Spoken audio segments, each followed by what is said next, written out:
Hi, everyone. We are super excited. We have a guest today. You know, we love guest days. We have Jake Maddock on today. Hi, Jake. Thank you so much for being here. Hey guys, thanks for having me. Jake is a dating coach, and not just any dating coach. He is Jen's dating coach. So we're going to get into it today. If you guys haven't already listened to the episode about Jen's dating life and the masculine and the feminine, I would maybe go back and listen to that one because it's going to lead into this a bit. But we got a huge response to that. It's our second most listened to episode of them all. And so we wanted to kind of do a follow up here. So I'm going to hand it over to Jenn since she has more of the relationship with Jake, but we're going to get into it all today. So let's go. Yeah, okay. So, as all of you know, I'm actively dating, and I heard Jake's advice. I was on another podcast, and so many things that Jake said resonated with me. And I know that I mentioned in the previous episode, but I'm divorced, so it had been a long time since I dated, and I was thinking about dating in a much different way. So, one of the biggest things, there's a few huge takeaways from Jake. One, he's very honest and straightforward, which I liked a lot. And two, he really gets into the roles that we each play in dating, right, Jake? The feminine and the masculine and what we can do. So I want to So, start with a little bit. I didn't get much of your background, how you got into coaching in the first place, kind of what led you to that, and how you've built this amazing reputation and way of giving advice to people. great question. Not overly exciting. My 20s, I was pretty hopeless at relationships. Made every mistake, no idea what I was doing. Wanted to learn how to do it properly. So I started studying under mentors, just learning, reading tons of books, stuff like that. And then I achieved a 10 out of 10 myself. And then I started coaching others. And now here we are, 6 years later. I've coached thousands of people all around the world. And I love it. It's just my purpose. And when you say 10 out of a 10, elaborate on that. I know what you mean, but for the listeners, what do you mean a 10 out of 10? The easiest way to explain it is basically just a perfect relationship. Hmm. Is there such a thing? Yep. A lot of people get confused by the word perfect. They're like, nothing's perfect, blah, blah, blah, blah. My definition of perfect is I don't want to change it. I can't think of a way it could improve. Have you ever eaten a piece of chocolate cake and you think, I can't think how that would change. It couldn't be improved. That's perfect. So that's a perfect relationship. You can't think of a possible way that it could improve. Okay, so let's back up a little bit. So let's start with the dating aspect of it. Now, I know that you help a lot of people with their dating profiles, and I know that you say everybody should be on apps.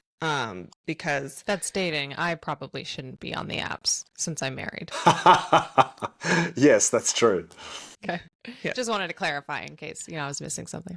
yeah. Well, I was talking about dating, Nikki. I said that. Right. Sorry. Okay, Yeah, God. yeah. Sisters. So, two things that I want you to kind of emphasize here for the apps. I just want to talk about the apps a little bit because I really want to get into the actual dating itself. But a couple of takeaways from me that I would love for you to kind of tell our audience is profiles for women. What are some of your top key pieces of advice there on profiles for women and on chatting back and forth, like getting that conversation going? What are some key things that you tell your The do's and clients? don'ts, if you will. Okay, so when it comes to making your own profile, when I coach someone, I usually build their profile for them. But if you're building your own at home, there's a few things I want you to consider. If you're a girl building a profile, I want your photos to be cute, not so much sexy. Okay, so I want you to look, it's more about being really cute, which is more about really, really, really, really pretty face. I know it's kind of hard because you're judging the photos yourself, but the happier you look, the more cuter you look. Yeah. So if you're trying to do a model face, it doesn't look that happy. Guys want to see a big smile. If you got a big smile and you're having a good time, you're eating an ice cream at the beach, beautiful. You look happy. It's quite enjoyable. So you want to look cute and happy. Okay. Keep your bios really short. Never ever write what you want. Never ever write what you don't want. I know that sounds kind of weird. What are you supposed to write in your bio? Write what sort of food you like. Like just keep it totally not related to anything. Okay. Firstly, guys aren't going to read your bio, and if they do, and it's even slightly negative, you're gone. So none of that rubbish. Secondly, there's one purpose of doing dating apps. There's only one purpose. The purpose of dating apps is to get high value dates. Not to find your ideal partner, not to do anything else. It's just to get high value dates. So you've got to get high value dates. Now, Jen, as you know, if you're on online dating, a guy's going to offer you a coffee date, or he's going to say, hey, do you want to catch up for a drink? Or some rubbish like that. Your job's not to go on the low value date, okay? You got to upgrade it. So you'd say something like, I'd absolutely love to go on a date with you. It'd be awesome if we could maybe share a meal together instead or something like that. So you just upgrade it. There's a lot more to it, but if you're a girl, don't ever go on a date unless it's a proper high value date. He's picking you up, he's taking you to a nice place, he's doing it properly, he's putting the effort to see you. You want to treat yourself with a decent amount of, like you're a high value person. Yeah, this had a huge impact on me. So will you get into a little more detail on the pieces of a high value date? Because I did used to, and listen, this was kind of a balancing act for me because I did used to go on coffee dates or what you would describe as the low value date. And part of it was I didn't know if I wanted to commit to a whole evening with somebody either, right? So I would love for you to kind of explain the pieces of a high value date and what you signal when that's all you'll agree to go on. Yeah, 100%. So it's a great point there, what you just said. If a girl only will say yes to a high value date, a guy automatically will see her as a high value person, automatically. If you're absolutely gorgeous and you're really successful and you're really intelligent, but you say yes to a low value date, you'll be seen as low value. You have to say yes to only high value. It's got to be high value or nothing. And you may think, well, I like this guy enough. I don't know.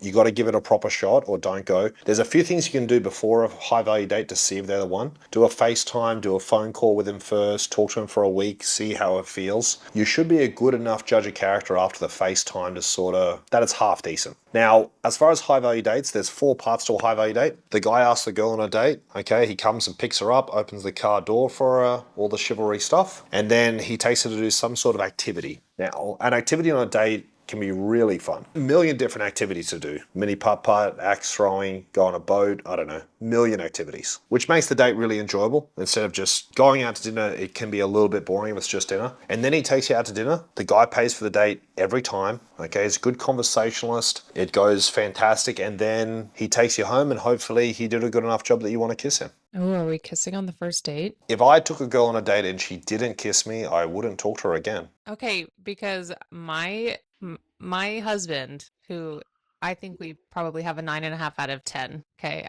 we have an amazing relationship. He took me out on an incredible first date, very high value activity play, and it's so funny because I didn't realize all of this. This was 10 years ago, you know what I mean? And he didn't kiss me, and I was like, "What the hell?" You know? Was he really nervous or really young or? He wasn't. No, he wasn't nervous. He didn't let on being nervous, but I think looking back and knowing him now, I think he was nervous, but I was like, it definitely threw me. You know what I mean? It really would have been the cherry on top. So I can confirm, like, go for it, guys. Like, if you have an amazing date with an amazing woman and like you're all in, give her a smooch. 100%. Please, for her own mental health, okay? Because she's going to start spiraling. What Nikki's talking about there, guys, is called physical reassurance. So when you kiss a girl, she feels a sense of physical reassurance. So her subconscious goes, he likes me. Yes. Because I was like, wait, everything was good, right? I'm like, I'm not crazy, right? That was amazing. Everything was good. We both like hit it off, but then it wasn't sealed with a kiss. So I'm like, maybe it wasn't as good as I thought it was. You know, it's very easy to get in your head when you're early on in the dating phase, for sure. Yeah, and I love this advice. So I have gone with it since Jake said it, the high value date. So yes, I have not done any more coffee dates or anything like that. Because you know what you said too, what you're signaling that you're a high value person. So you go on the date, you have a good date. They might kiss you at the end. Hopefully they do if you're feeling it. If you're not feeling it, well, they always try to kiss. I mean, now these days they always try to give the kiss at the end. So it's really then up to you if you want to or not. And I don't know what you think about this, Jake, but I'll say, like, if you've had a good time, like a decent time, and you're somewhat even feeling it, I would allow the kiss to happen because I feel like it tells you a lot. So there have been dates that I've gone on where I was like, conversation was pretty good. He's nice. You know, like I've had a decent time. He didn't blow me out of the water, but it was a decent date. And then we kiss at the end and I'm like, well, now I feel like a lot more. I think I am going to have a second date. Or there's been dates where the conversation's amazing. You know, I feel like he's checking boxes. He seems like an incredible person. He kisses me at the end and I'm like, oh no, no. Yeah. Right? So Jake, what do you think? Okay. Yeah. Yeah, that's like a physical response, right? You can't like deny or overlook the physical response to somebody, right? Like body to body contact. The chemistry is so important. yeah, chemistry. And That's it's the hard to word. predict. Like I said, it's hard to predict. Like it really, you need to know that, I think, at the end of the first date, if you're going to go on the second date. I mean, some dates you're just like, no, I'm not kissing this guy. And that's fine too. I've been there as well. Yeah. And then the other big piece about it, and this, I think about this so much, and we got into this a little bit in the dating episode, but I think it changed I don't want to say it changed my life, but it did change a lot of my perspective on interacting with men and my kids, I'll say, is this feminine and masculine energy. So one big thing that Jake says, and Jake, I'm going to let you elaborate on this, but one big thing that you say that it sticks in my head so much is the woman's job on the date is to have fun. Your only job basically is to be joyous and have fun. And I feel like it takes a lot of the pressure off and changes your energy, because I think it's easy when you're dating to go into even a first date and be like, is this the one? Have I met my husband? Put all this pressure on it. What are we connecting? You're reading into every little thing he says. Do I like this about his personality? I can't believe he just thought, you could get in your head too much. But if you go in with the mentality, my job is just to have a good time, just to enjoy myself, it kind of changes your energy. So that's one big thing that you've said that I took away. And I know you have other pieces of advice for women. So I would love to hear your pieces of advice for women before I get you to talk to me about men. Okay. Because we're going to get to the men. Yeah. Okay. There's heaps and heaps to feminine energy, which is really, really cool. One thing that I do notice a lot of women, they get pulled out of their feminine energy a lot very easily. And there's one main culprit, and it's stress. A stressful woman, it's not feminine, it's the opposite. So really, really be careful for any girls listening. You got to really, if you're stressful, you got to become an expert at stress mitigation if you want to be good with feminine energy. If you're quite a high stressor, it's really hard to be in your feminine energy. What is feminine energy? 4 main traits: nurturing, caring, supportive, and joyous. Really hard to step in those 4 traits if you're stressed. Also, another culprit which takes women out of their feminine energy is fear. So you have fear and stress, 2 very expensive emotions which will take from you a lot if you allow it. There's lots of things you can do as a woman to be in your feminine energy and really embrace it really, really well. You can tell yourself, I want to be joyous, I'm going to try to enjoy what's happening. But there's a few other things you can do. You can do something I call an intentional reset, which is just basically giving your day a bit of a reset. There's lots of good ways to do that. Go for a swim, jump in an ice bath, go for a walk in the park, have a cup of tea, whatever. There's a million different things you can do, but some people call it self-care, whatever you want to call it. It's doing something which is good for you. Makes you feel good. It's going to be easier to step in your feminine energy really effectively. God, I have so much to say around the masculine and feminine energy. And Jen and I talked a little bit about this on our last episode, but Jen and I both are very high achieving, ambitious women. We both work, we're professional. I'm in sales, she's a lawyer, right? Like these are very masculine. We have to be very dominant and authoritative in these roles. And when I first met my husband, who is like a true alpha, he's not like one of these little bitch boys that's pretending to be an alpha. He's like an actual real alpha. And early on in the relationship, he's like, listen, this is not going to work. Like we can't be both vying for that top spot. Like let me be the man. Like I got this, And really early on, I had to learn how to transition from that masculine energy that I have all day at work into my feminine when I got home and kind of entered into the relationship for the evening. And we did something called goddess time. And it's literally like I had an hour when I got home, when I stepped into the house, because at this time we're still like going to work, to decompress, reset, take a bubble bath, light some candles, do whatever I needed to do to be able to transition into my feminine and be soft so that I could enter into the relationship from that mindset. And I'm telling you, Jake, like when we figured out that balance, everything in our relationship changed. And I still slip into my masculine very easily at times, but now I see it and I can pull back and say, okay, Nikki, like you're being very controlling, stressed, anxiety, like all of this stuff that makes me want to just take over. What you did there, Nikki, with doing the bath and all that sort of stuff, what I call that is you took time to get into the 5 Ps of feminine energy. Okay, the 5 Ps of feminine energy are being present, positive, pretty, patient, and pleasant. Taking a bubble bath, it's very hard not to be present, and you're taking all that time so you can step into your 5 Ps properly. If you're in your 5 Ps, you're in your feminine energy. So it's a little trick for a lot of people listening. I love that. I hadn't heard you say that before, so I really, Yeah. I really like that, and I like the idea of doing what Nikki did when she gets home from school. I was going to say from work before you go on a date, right? So kind of setting to Jake's point, getting out of the stressful, like moving out of your stressful day, and kind of being intentional before you go out on your date. So I think that's really interesting to think about. Maybe a lot of women feel guilty about stepping into their feminine energy because it feels quite selfish. And it is selfish. You are putting yourself first. But everyone else gets a better version of you, so it's better. And then you just remind yourself, if you do feel a bit guilty stepping into your feminine energy, just think to yourself, okay, what's better? 8 hours of family time, but it's not very good and I'm cranky, or 1 hour of really, really positive time and I'm really, really happy with my family? What would the kids rather? They'll happily choose the 1 hour over 8 shitty hours. And I always say, like, your relationship is at the pinnacle of your life. Like, if my relationship falls apart, everything in my life below it falls. The life that I know falls apart. Like, everything changes. It has to be at the top. It has to be the priority, right? You haven't done my course, Nikki? I swear to God, this is what I swear.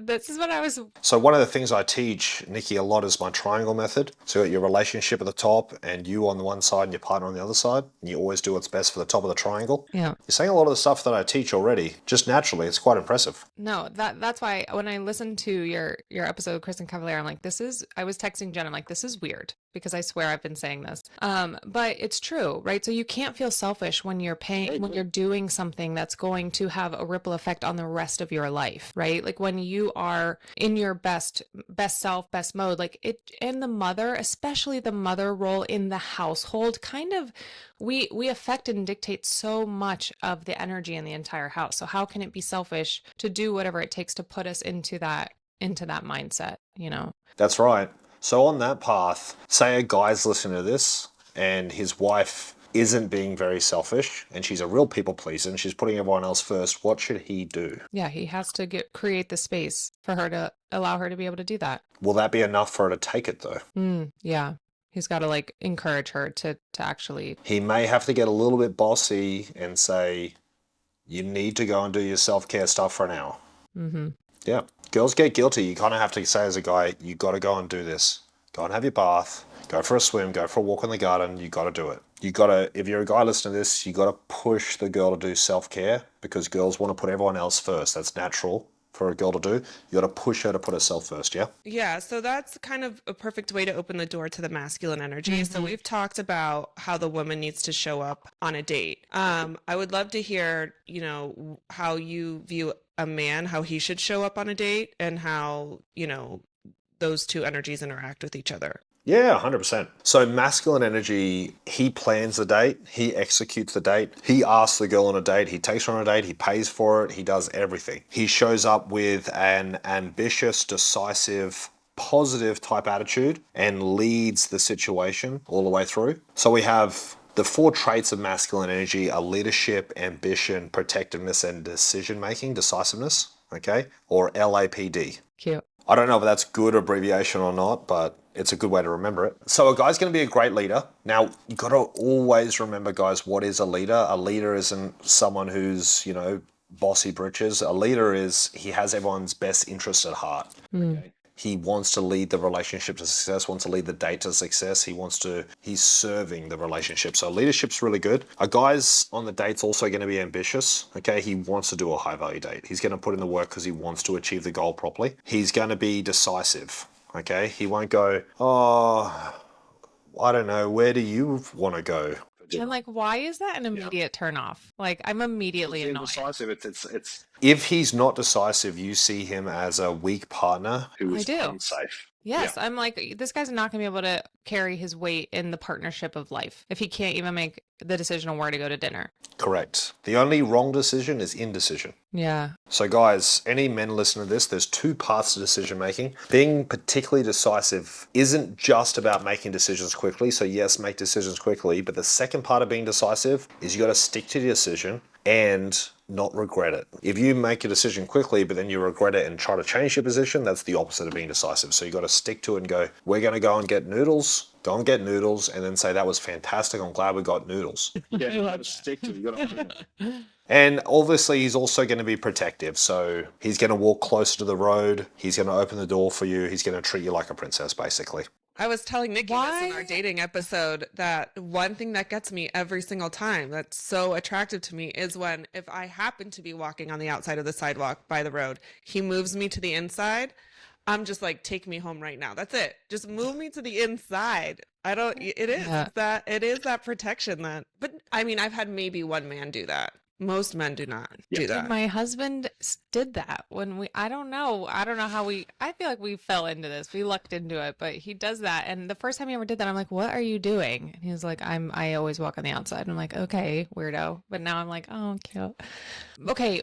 Jake, why do you feel like we're having like a masculinity crisis? Like, why are so many men, why does this seem to be so hard for men these days? And I heard you say on Kristen's podcast that when you coach a man and he starts doing these things, they get like snatched up like so quickly, because it's so rare nowadays to have a guy that does these things. It's absolutely ridiculously fast. I started coaching a new guy maybe a month ago. He has that many dates. He could go on a new date with a gorgeous girl every day. And he's like, I'm loving it. I didn't know this could be that good. I'm like, yeah, if you date properly and you're masculine energy and you're a good communicator, you're at the top of the pile straight away. You just created a monster on the streets.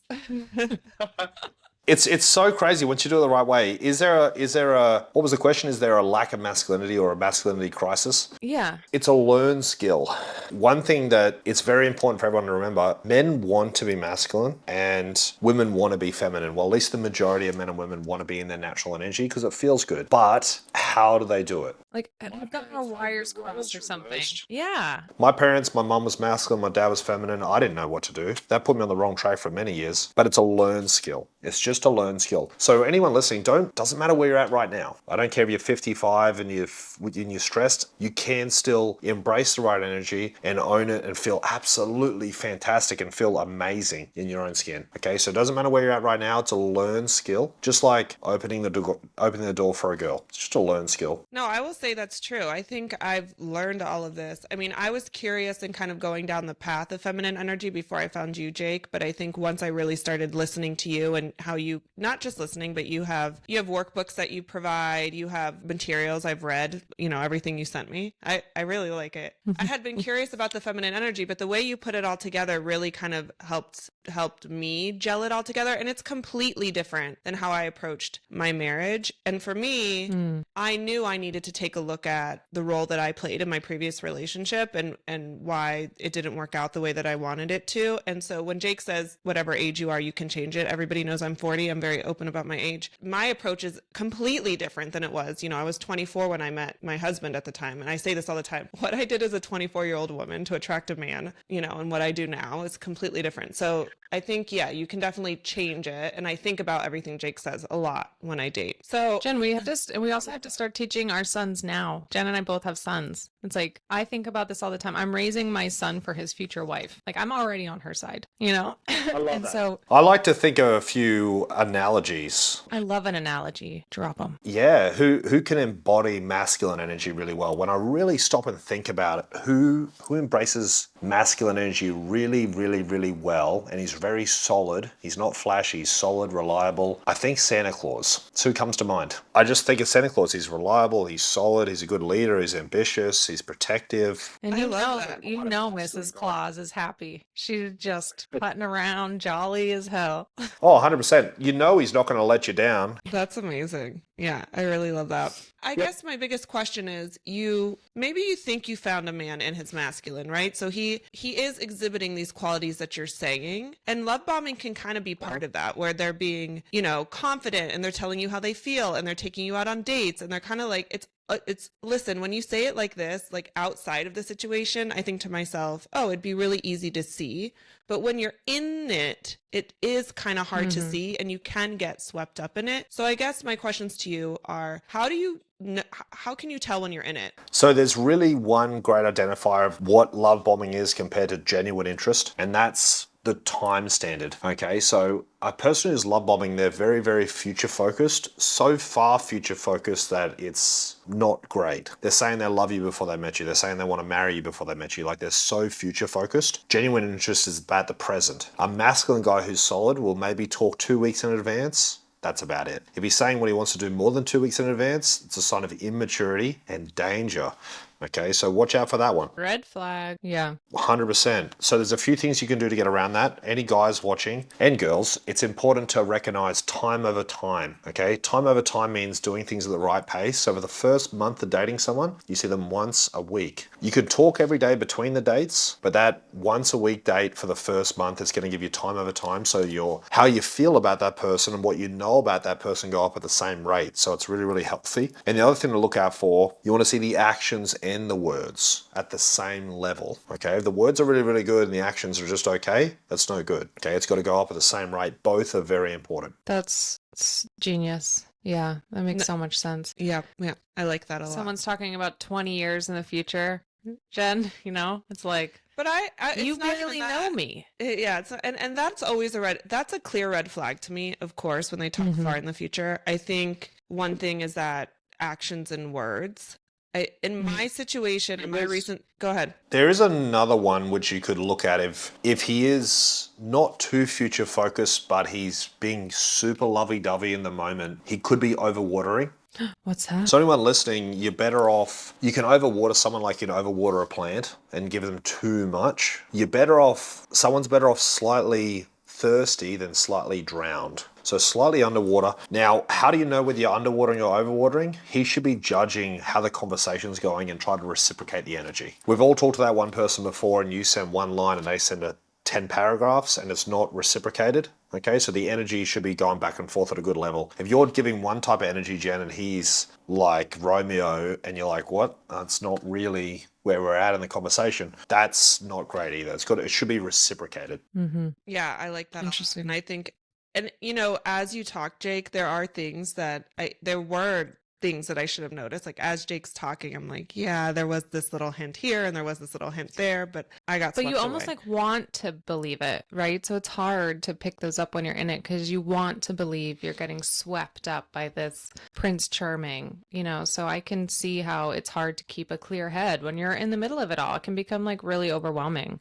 I will say it's the first time it happened to me and it will most likely be the last. I am not going to be the same person after that. Like, Would you say at the moment, Jen, you're 100% single? Yes. When is your next high value date? I'm taking a minute after this experience, so I don't have one at the moment. Yeah, how do you keep putting yourself out there, Jake, when it becomes like emotionally draining? And that's what I was going to ask you. Changing your mindset around. So dating, you got to have the right mindset. So with dating, why do we go on dates? There's 4 things we're trying to achieve going on dates. That's to build attraction, embrace masculine and feminine energy, make memories and have fun. So you just got to think to yourself, well, I'm just going to have fun at dating. Go out, eat some nice food, have a few cocktails. It's going to be really fun. That's it. Yeah, that is nice. That does sound nice. 100%. Who doesn't like that? It's fantastic. You trained all week, you're stuck to your diet all the week, and then comes a Friday, you're like, yeah, need some fries. It's going to be awesome. So have some fun.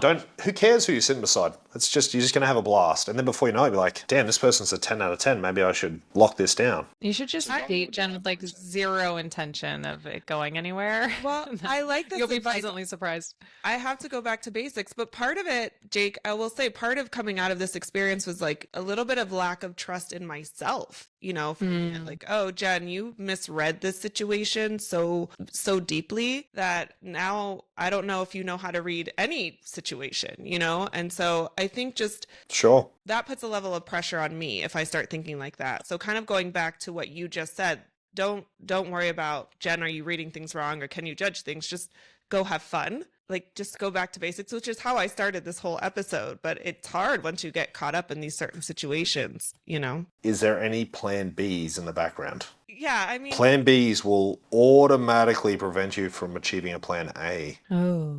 Okay, if you really want to achieve a plan A, I want you hungry. No plan Bs. No plan Bs, no one on the bench, no one in the roster, no friends with benefits, no guy friends. Okay. Oh, this is good. You may not have a plan B, But is there any guys in your life who want to be with you? Yes. That's a plan B. As long as he is putting that emotion out there, he's holding you back just on like an energy level, okay? You might not feel the same. It doesn't matter. He may be a good friend. We got to cut. I could name 3 people you need to cut off right now. I have tried. So I have told people, like I give. So what, Jake, what do you suggest? What is your suggestion here? Oh, there's a few methods. There's really only 2 methods if you want to cut a guy out of your life, or anyone really. You can block and delete them, which is very harsh and may be hard for a nice girl like you, or you can do the fade away. The fade away is quite effective. Just fade away, you slowly move away, okay? Take a little bit too long to respond, ghost them half the time, slowly fade away like a ghost. That feels meaner to me. Like, okay, but I do want to just clarify here. I don't talk. I know Nikki says I have plan Bs. I don't actively talk to men that I'm not interested in dating. Like, they might have the interest out there and hope that I come back around at some point.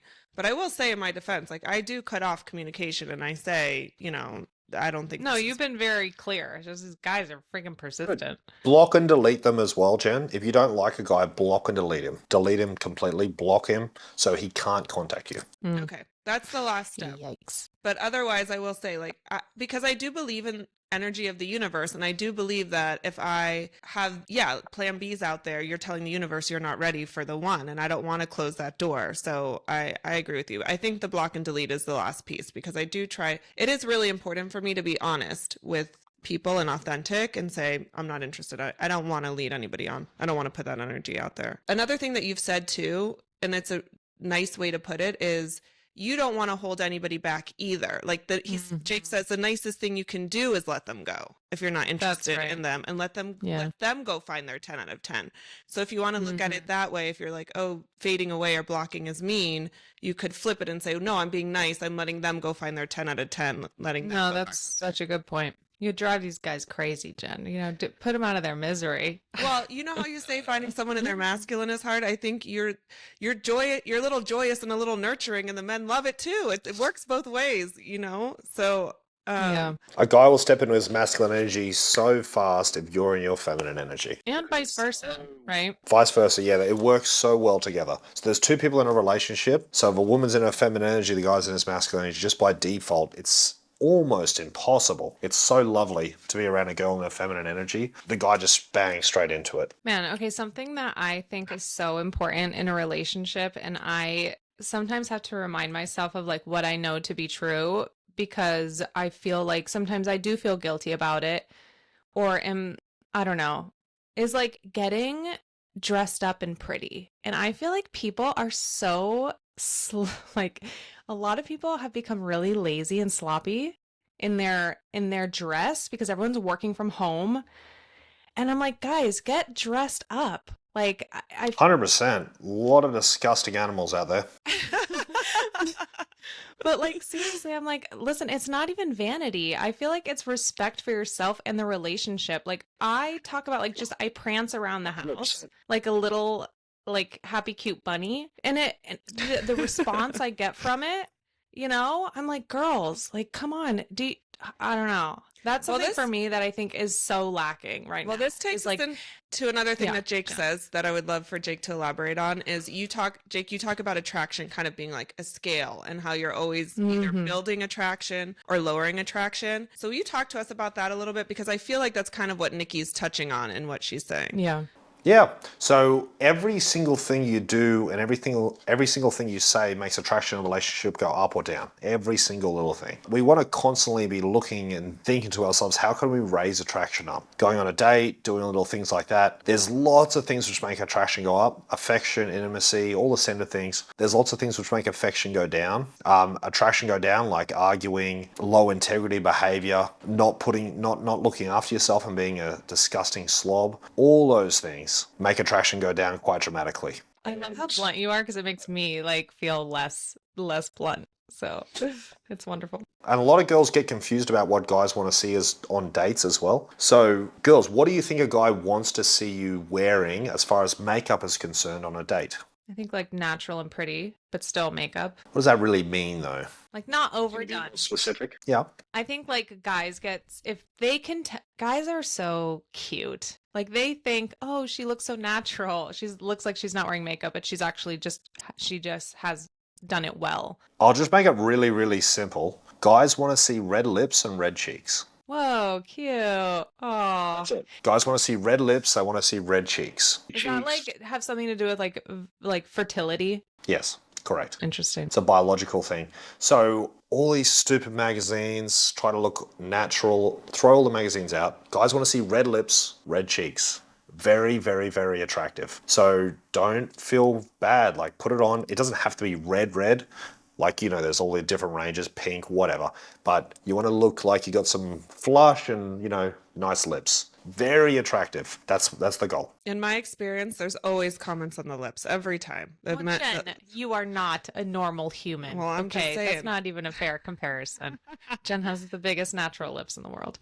Not fair. I'm just saying. No, but I love that. And I love how everything is like, you got to think about it as a sliding scale, right? And maybe, you know, we can easily get into a defensive mode like, oh, well, I shouldn't have to be consistently trying to attract my man. It's like, I say, like, there's either win-wins or lose-lose. There's no win-lose in a relationship. You're either both winning or you're both losing. So why would you want to hold back in doing something that you know is going to raise the, you know, the polarity, the sexual energy in your relationship? Like, do what you can control on your side of the street to help elevate the relationship as a whole, because then you both win. I feel like it's when these people get into like kind of like this combative me or them energy that you're like, now you both lose. This goes back to another thing that Jake says that I also like a lot when you talk about a flower and a bee, when Nikki's talking about dressing up. And I would love for you to kind of elaborate on that, because these are all the things that Jake, all these things stay in my head. All these things he says stay in my head. And I think they're so accurate. So will you talk about that a little bit? So what's really good about the sunflower and the bee, the only thing the sunflower can do is allure the bee in. It can't yell at him, it can't whistle, it can't send a message, it can't walk up to him, it can't give it its number. All it can do is look amazing, shine really bright, and allure the bee in. That's all it can do. That's feminine energy. Just before Nikki said what she said, that is the key to maintaining a 10 out of 10 long term. It's maintaining high attraction. That's it. That's how you maintain a 10 out of 10 long term. Naturally, couples, even if they start at a 10 out of 10, if they don't know how to maintain it, how to maintain high attraction, they'll slowly start drifting apart. And just by doing some simple fundamentals, if you're in a relationship right now, it's very easy. 2 20-second hugs a day, intimacy 3 times a week, do a dual goal and a dual hobby, and no arguing, 0, and go on a date every week. Doing those fundamentals helps.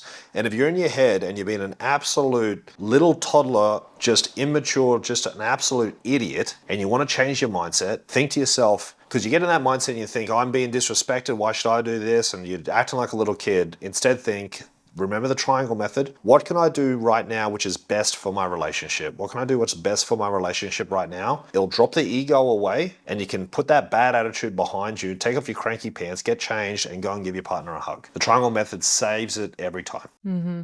Love that. God, I could just talk about this forever. I think I want to become a dating coach. So Nikki, you know your stuff. I'm going to tell you, you know it. all right, open for business, guys. If you wanna hire Nikki Lang as your new dating coach, hit me up. No, but seriously, Jake, where can everyone find you? Drop your handle and all of that in case people are interested. So probably the easiest way is just go on TikTok or Instagram, Facebook, YouTube, whatever. All the normal stuff. Just type in Jake Maddock, you'll see me. I know you from Instagram. I don't have a TikTok account. And Jake does these lives We're too on old Instagram. for TikTok, yeah. Unfortunately. Yeah, maybe it's my age. But Jake does these lives on Instagram. I watch a lot of them. Oh, I like cool. them. And he answers questions too. So if you just have a question, you want to hear him answer. And he's also, I love that. Nikki, you say you love his bluntness. He's very blunt in answering these questions. It's very entertaining, even if you don't have a question yourself. And you can see Jake's relationship on social media too, which is really nice. Jake and his wife interact and they, it's really great to see. So I'm just so thankful for you. All of your all of the, and I'm part of his program. So he sends you resources, but you can also talk directly to Jake. He has other coaches you can talk to. You can, even what's really been really beneficial to me is reading other questions people in the group have asked and the answers that they get. So there's a lot of support. And even sometimes I'll message Jake and say, hey, I'm about to go on a date. I have a question about this, or I've had this interaction, and you can get that support, which is really nice because we can all admit that maybe, my last relationship didn't work out for whatever reason. So of course I want to do things differently this time. But yeah, I would love, and like Nikki said, so much to talk about. I'd love to get deeper into the feminine and masculine. We can't even get into everything you say. I've read so much of your stuff, but the resources you've talked, there's so much, especially around the feminine and masculine. The resources Jake has talked about, how he thinks about it, I think is just really, really fascinating, has been super helpful. Well, Jake, thank you so, so much. So excited for everyone to hear this episode. It'll be out Wednesday. So if you're listening to this, happy Wednesday. And yeah, thank you so much. So much to talk about. We'll keep you posted on Jenn's dating and how all that's going. But we've learned so much. You're a wealth of information. So thank you so much.